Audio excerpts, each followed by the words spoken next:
बच्चों आज हम चैप्टर नंबर 4 स्टार्ट करने वाले हैं, जिसका नाम है linear differential equation with constant coefficient, है ना।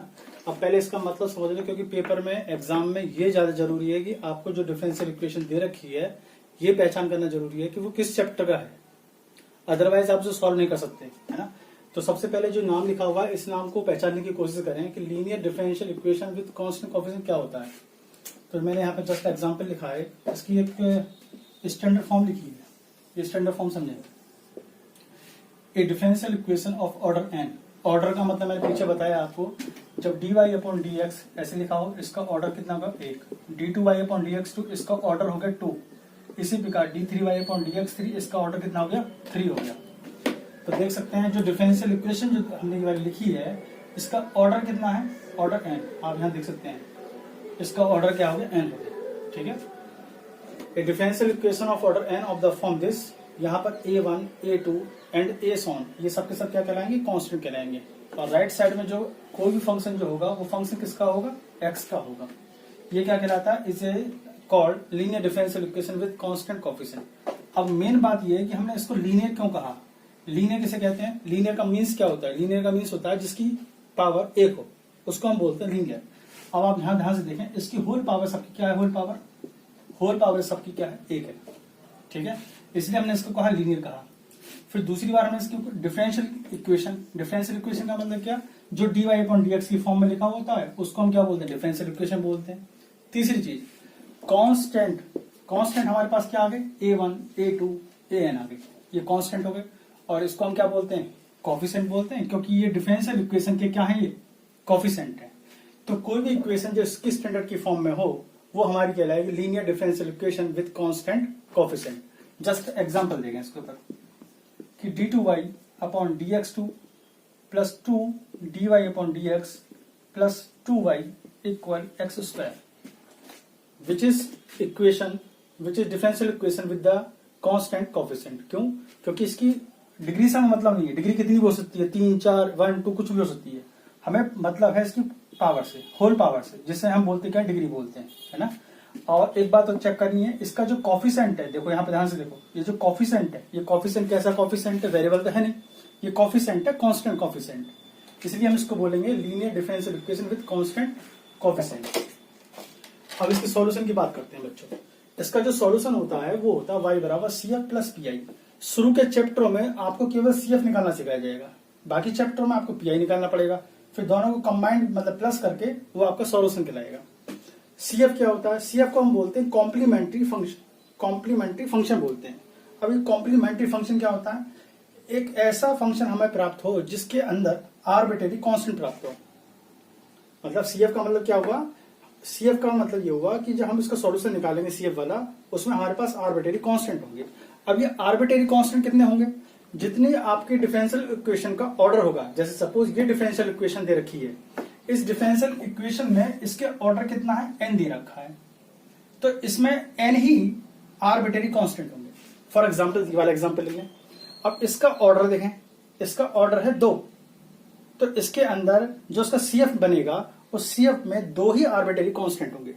आर्बिट्रेरी का मतलब क्या होता है, स्विच, हिंदी में इसको बोलते हैं स्विच, और कांस्टेंट को क्या बोलते हैं तो पता ही होगा। अच्छा, फिर होता है पर्टिकुलर इंटीग्रल, PI का मतलब पर्टिकुलर इंटीग्रल।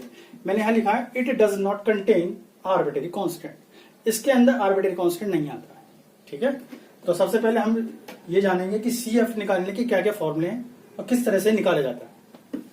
स्क्रीनशॉट लेना चाहो तो ले सकते हो। हाँ भी बच्चों, अब CF निकालने का रूल्स समझ लीजिए। रूल्स कई सारे रूल्स हैं, फिलहाल मैंने जो मोस्ट इंपोर्टेंट है 5 रूल्स मैंने यहाँ पर आपके सामने लिख दिए हैं, ठीक है। पहला केस क्या कहता है, यदि रूट्स हमारे पास कैसे हैं, डिस्टिंक्ट हो। डिस्टिंक्ट का मतलब क्या होता है, अलग अलग, डिफरेंट टाइप के हो, अलग अलग और रियल हो। जैसे कि सपोज हमारा पहला रूट निकल कर आया M1 आया, दूसरा रूट हमारे पास M2 आया, M3 आया, M4 आया, लेकिन जो आ रहे हैं वो सबके सब अलग अलग होने चाहिए और क्या होने चाहिए, रियल होने चाहिए। तो CF निकालने का फॉर्मूला क्या है, C1 e की पावर, जो आपका रूट आएगा, जैसे M1 आया तो आप यहाँ रख देंगे M1 के स्थान पर, M2 आता है तो M2 की वैल्यू आप यहाँ रख देंगे, एंड सॉन रखते चले जाएंगे। दूसरा केस, यदि रूट्स हमारे पास इक्वल हो और रियल हो। पहले में दूसरे में अंतर देखो, पहले में डिस्टिंक्ट है मतलब अलग अलग है, लेकिन अब की बात एक जैसे हैं और क्या है, रियल भी है। एक जैसे का मतलब क्या होगा, कम से कम 2 रूट एक जैसे होंगे। जब 2 रूट एक जैसे हो जाएंगे तो आप लेंगे c1 प्लस c2x e की पावर m1x। अब एक चीज और देख लो, यदि 3 रूट इक्वल जैसे हो जाए, यदि 3 रूट हमारे पास एक जैसे आ जाए तो CF क्या होगा इसका, y equal c1 plus c2x plus c3x square e की पावर m1x। अब सपोज यदि 4 रूट एक जैसे हो जाते हैं तो क्या लगा दोगे, प्लस प्लस c4x की पावर 3 आ जाएगा। 5 रूट हो जाएंगे तो फिर एक को जोड़ देंगे, कांस्टेंट जोड़ते चले जाएंगे। ठीक है, जैसे ये केस है। अब आपके मन में एक बात आ रही होगी कि 3 रूट एक जैसे कैसे बन सकते हैं, यहां समझें। जैसे कोई इक्वेशन बन गई x-1 की होल पावर 3 इक्वल क्या 0 बनी। ओके, तो मैं इसको क्या लिख सकता हूं, x-1 इक्वल 0, x की वैल्यू 1 1 1। तो 3 हमारे पास रूट्स आए और तीनों के तीनों कैसे रूट्स आए, इक्वल रूट्स आए। इस प्रकार 3 रूट बन जाते हैं, इसी प्रकार 2 रूट बन जाएंगे। यदि आप फॉलोस्कल लगा दोगे तो 2 रूट एक जैसे हो जाएंगे। केस नंबर 3 देखें। केस नंबर 3 में क्या कहा है, यदि रूट्स हमारे पास कैसे हैं, कॉम्प्लेक्स हो। कॉम्प्लेक्स की वैल्यू आप जानते हैं, कॉम्प्लेक्स क्या होता है, जो अल्फा प्लस आई बीटा की फॉर्म में होता है उसको हम कॉम्प्लेक्स कहते हैं, है ना। तो आपको क्या करना है, CF निकालते समय जो इसका रियल पार्ट है, देखो ये रियल पार्ट है और बीटा जो यहाँ पर क्या है, इमेजिनरी पार्ट है। तो e की पावर में आपको लेना real part alpha x. By chance कभी कभी ऐसा भी होगा कि आपके पास केवल इमेजिनरी पार्ट ही आएगा, रियल पार्ट नहीं आएगा। जैसे कि हमारे पास m1 की वैल्यू आ गई 2i आ गई। अब ये 2i जो केवल इमेजिनरी पार्ट ही तो है, इसमें रियल पार्ट तो है नहीं, तो इसमें क्या ले लेंगे हम, 0 ले लेंगे। तो यहां आ जाएगा e की power 0x plus c1 cos beta, beta के स्थान क्या रख देंगे हम 2x plus c2 sign beta x। अच्छा, थोड़ा सा कंफ्यूजन है बच्चों। कंफ्यूजन क्या कंफ्यूजन है कि आंसर में, आपके जो आंसर बुक है उसमें आंसर में या तो ये दे देगा, ये भी दे देगा, ये भी दे देगा। तो घबराने की अवस्था नहीं है, आप इन तीनों में से कोई सा भी फॉर्मूला यूज कर सकते हो। तीनों फॉर्मूले सेम है, ठीक है। जब आप इसको खोलें तो यही फॉर्म बन जाएगी ऑटोमेटिकली। अच्छा, केस नंबर 4 में देखें, यदि इमेजिनरी रूट जो हो हमारे पास कैसा हो, रिपीटेड हो, रिपीट हो रहा हो, है ना। तो हम क्या लेंगे, c1 plus c2x cos beta x, c3 plus यहां पर थोड़ा चेंज कर लेंगे c4x into sine beta x ले लेंगे। पांचवा केस, सॉरी, यदि रूट्स हमारे पास कैसे हैं, इरेशनल जानते होंगे आप। इरेशनल को हम बोलते हैं अपरिमेय संख्या, जो जैसे कि √2, √3, √5, √7 इस तरह की जो फॉर्म होती है अपरिमेय संख्या, इरेशनल। तो हमारे पास देखो यहाँ पर ये स्टैंडर्ड फॉर्म है रेशनल नंबर की, alpha plus minus under root beta, ठीक है। तो यहाँ पर हम लेते हैं हाइपरबोलिक में, ये ध्यान रखना है। इसमें भी आप 3 फॉर्मूले में से कोई सा फॉर्मूला यूज कर सकते हो, ठीक है बच्चों। स्क्रीनशॉट ले लीजिए।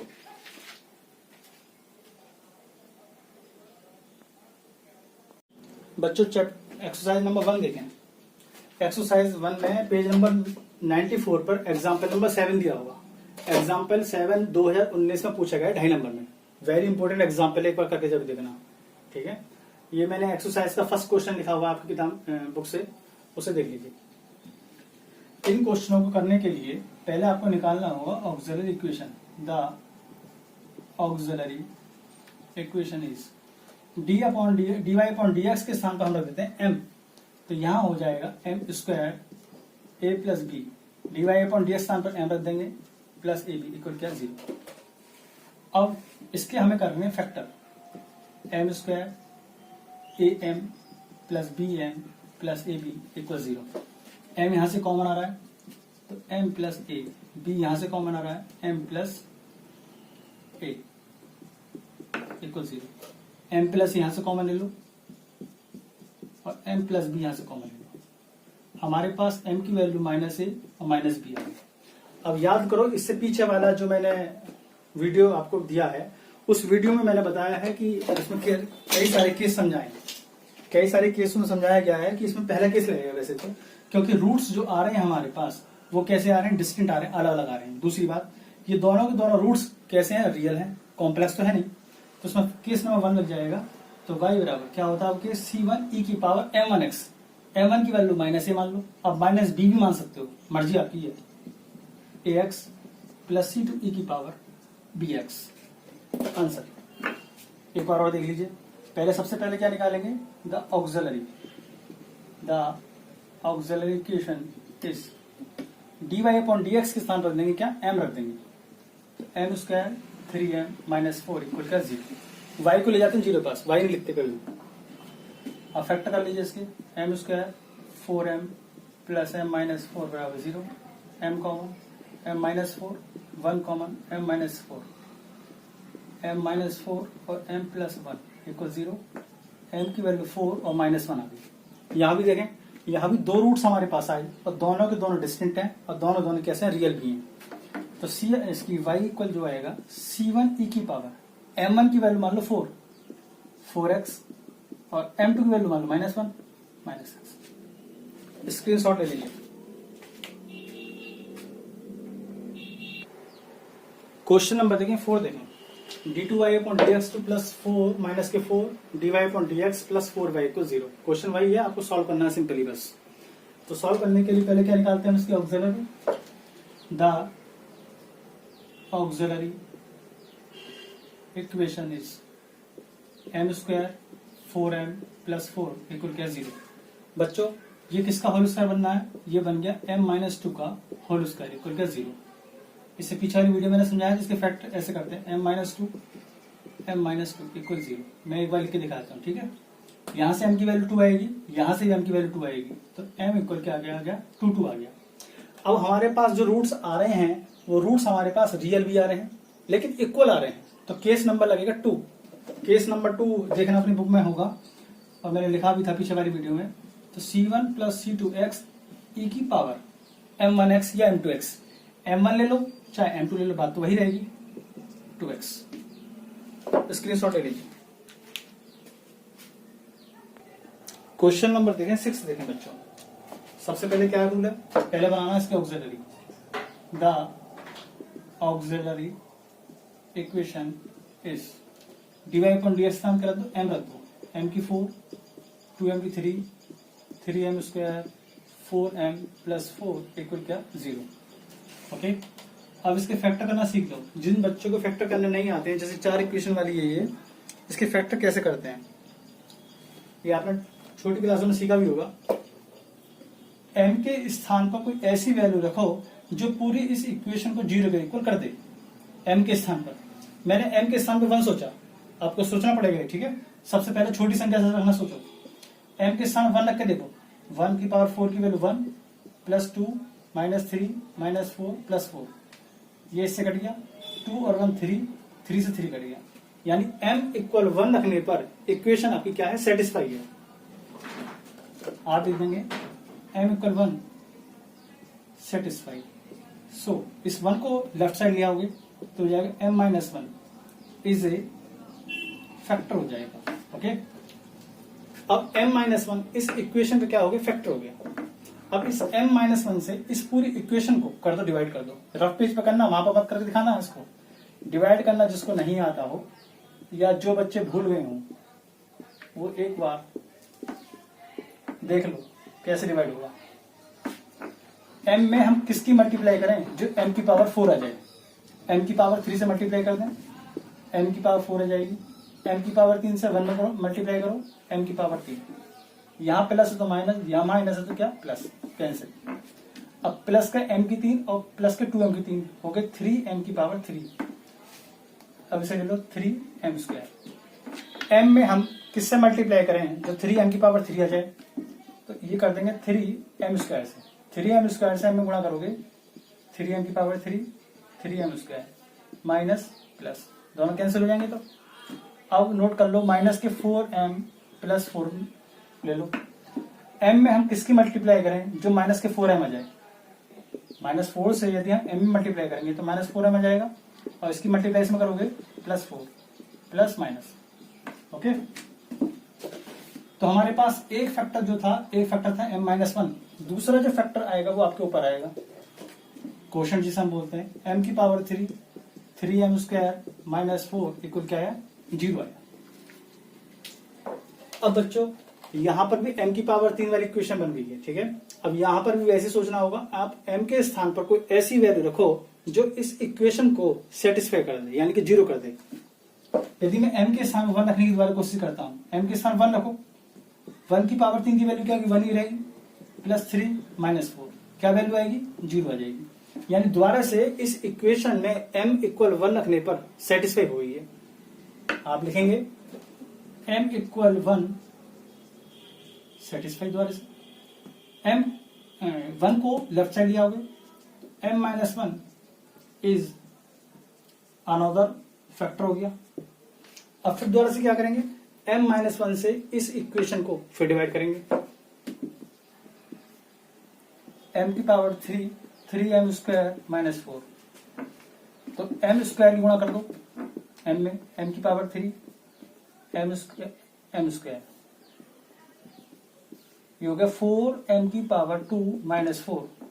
अब ले लो क्या बच्चों, सही किया गलत किया है, एक बार जरा चेक कर, हाँ सही किया, 4m से मल्टीप्लाई करो इसमें, 4m स्क्वायर माइनस के 4m माइनस प्लस बचा हमारे पास 4m माइनस 4।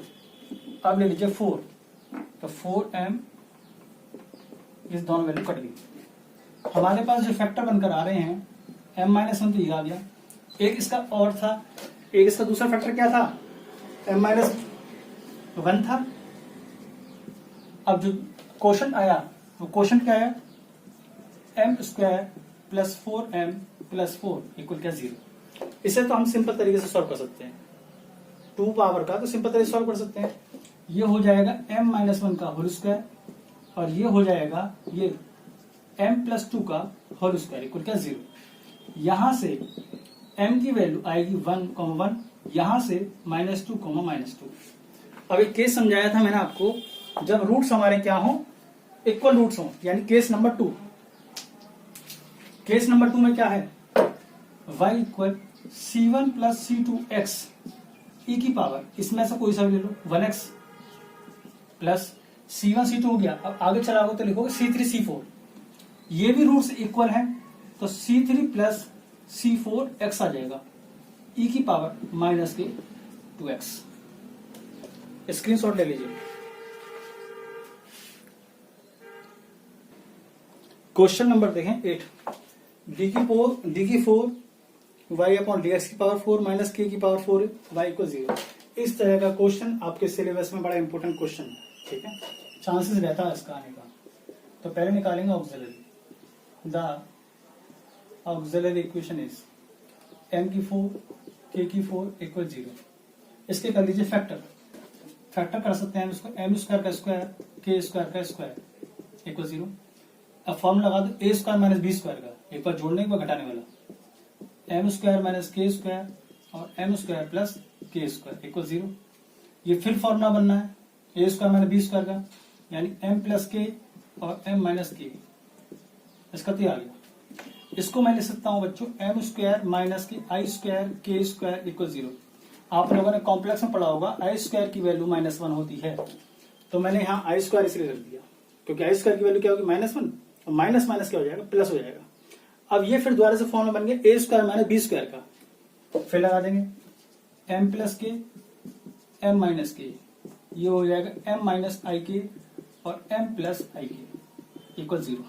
अब m की वैल्यू फाइंड करते हैं, यहां से की आ गई, दूसरी माइनस की आ गई, इससे की आ गई, इससे माइनस की आ गई, इससे आ गई आई के और उससे आ गई, इससे प्लस आई के, उससे माइनस के आई के आ गई।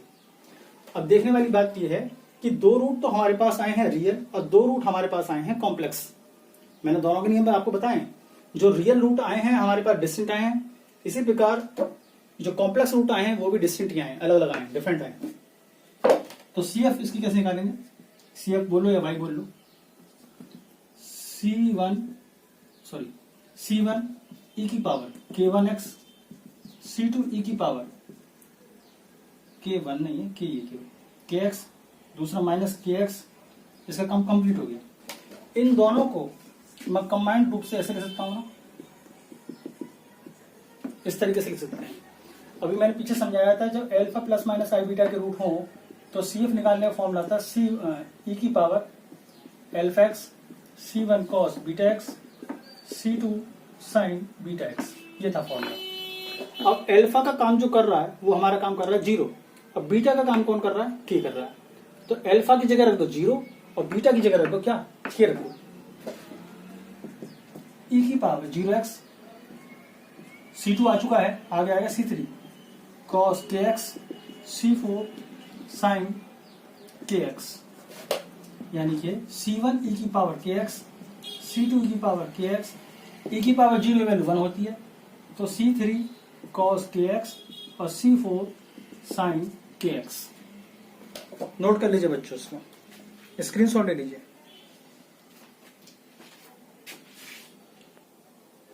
क्वेश्चन नंबर देंगे 11। जितने मैंने क्वेश्चन छोड़ दिए आपको खुद करने हैं, ठीक है। जो छोड़े हैं काफी आसान है, उसे आप कर सकते हो। इस तरह के क्वेश्चन छोड़े।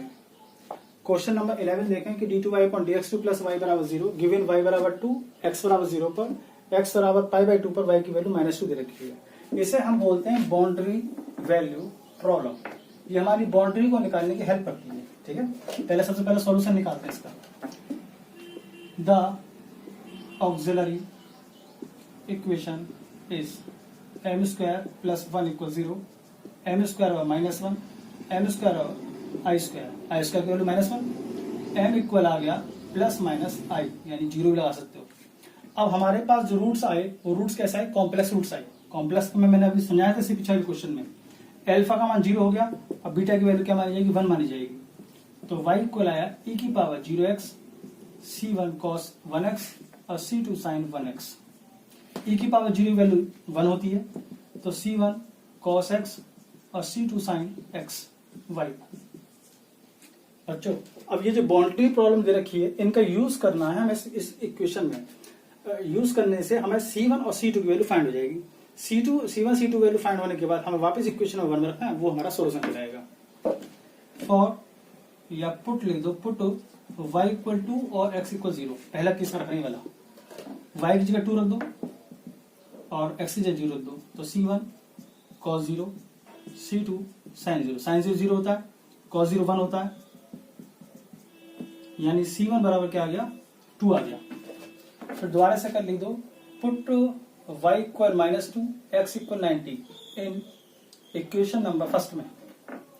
तो y की वैल्यू -2, c1 cos 90 और c2 sin 90।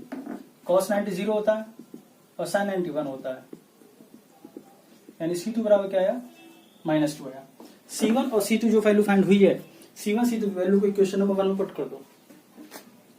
Put the value of c1 and c2 in equation number first. y equal 2 cos x minus 2 sin x। That's answer. Screenshot ले लीजिए।